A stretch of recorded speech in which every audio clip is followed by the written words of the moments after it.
Australia is sending Voyager and I've added a the in Voyager and Promise to Liverpool this year, but will they be voyaging into the final? Let's review Eurovision.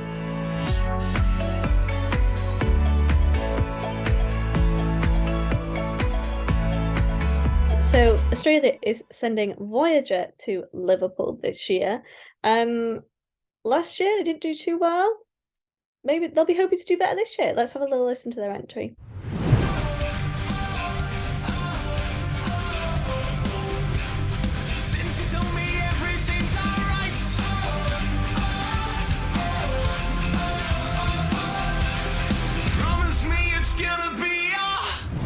So that is a bit of Australia's entry for this year.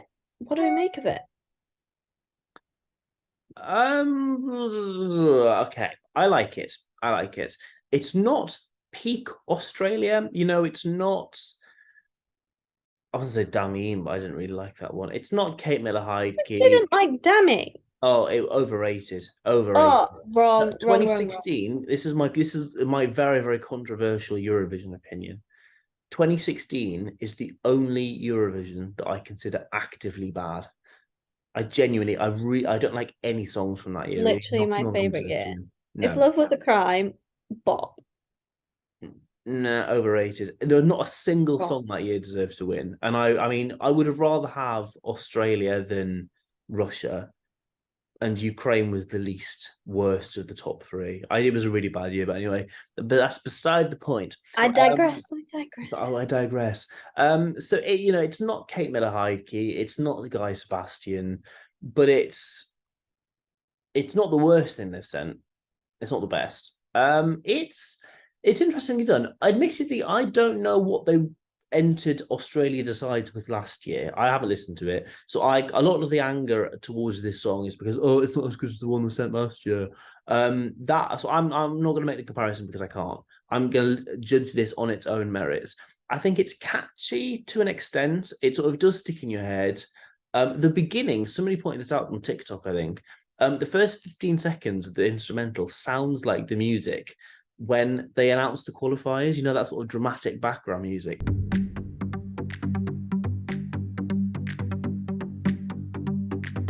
It does sound a bit like that, and now I can't get that out of my head.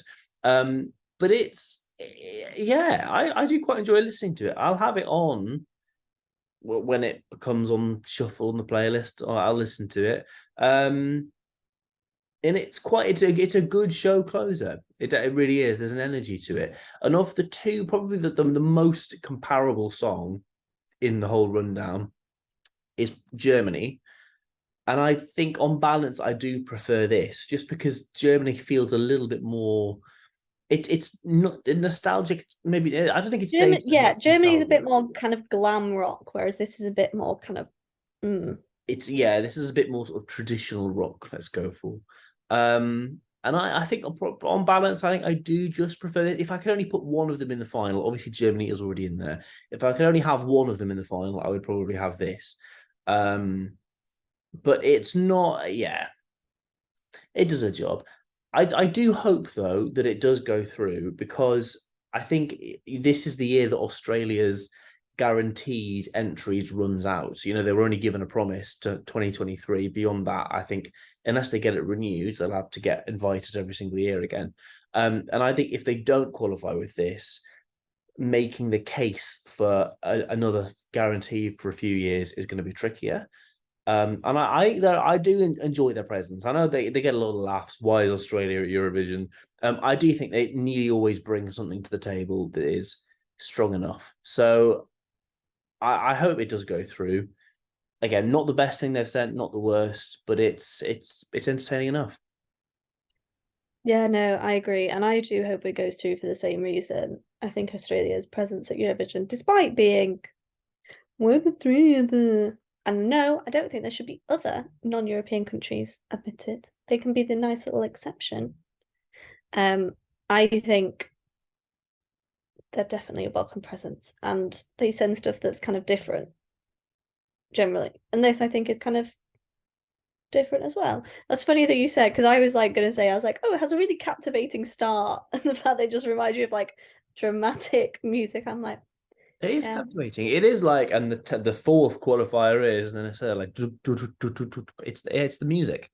yeah, no, exactly. And I feel like Australia had been kind of slacking for a couple of years at Eurovision. So, and this kind of feels like they're trying again. Um, yeah, I really enjoy it. I find that it's a great gym running song. And that's my personal kind of vibe for it on the treadmill. That's like the kiss of death, though, because you said Beautiful. that about Halo from Austria last year. You said that was your spin song, and that cracked its way down the leaderboard. Halo was great. Halo was a fan favorite until she sang live. And then it was bad. Like if they'd sung well, I think they'd have got through. Whereas this doesn't have the same problem. It doesn't have the high vocals that are kind of challenging. I think this is a solid entry. It's weird again. I'm like, what more do I say about it than it's a solid entry? We know I like rock at Eurovision, so obviously that's kind of getting a tick point in my books. I do think the comparison with Germany is interesting. And with rock songs at Eurovision, people kind of tend to go for they have a favorite, you know, like obviously people chose Måneskin over Finland's entry.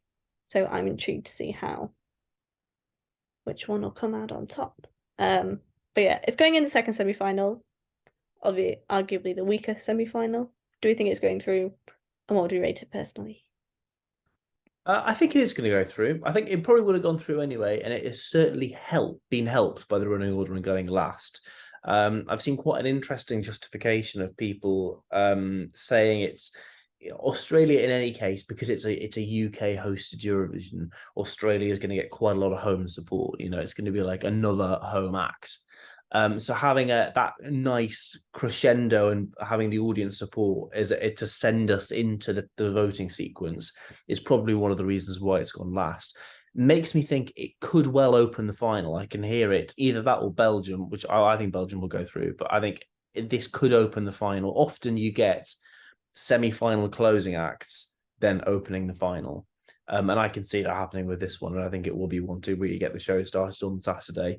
But I think it should go through, and I think it will go through. And it would not surprise me, as you said, it's quite a weak semi-final. Would not surprise me if this is top 3 in the semi, if I'm honest. But I don't see it doing very well, massively well in the final. It's going to be one of the ones, as is always the case, the song that performs last in the second semi-final always gets a televote bump, always. And it always does way better than it does in the final, because people remember it and they get sent into the voting sequence with that on their mind. So I think it could well come top 3, but I see it coming certainly bottom 10 in the final. But yeah, as I said, I just hope they do make it through, because I want to see Australia carry on at Eurovision, and qualifying would make a very good case for having them there. I'm going to give this a 7 out of 10. I enjoy it, and it's a solid one from Australia. Very nice. Yeah, no, I agree. I think it'll be a great kind of show closer, and it would be a great show opener in the final. And yeah, I can't see this not getting through. It'd be utterly bizarre if it didn't. For me personally, it's a 7.5 out of 10. So very much. Oh, we've been very on the same page today, haven't we? Apart from the notes. Very similar. Generally, great minds think alike. So that's what we think. 14.5 out of 20 is our overall score for the Australian entry. Do let us know whether you are around the 7.5 mark with us, or whether you think it's better, or whether you think it's worse. Do let us know in the comments. You can also like and subscribe. If you do subscribe, hit the bell. You know what happens. You get notified every time we have a new video. And we're also on Instagram at Eurovision. So give us a little follow, ding-a-ling there. Thank you very much for watching, and we'll see you next time.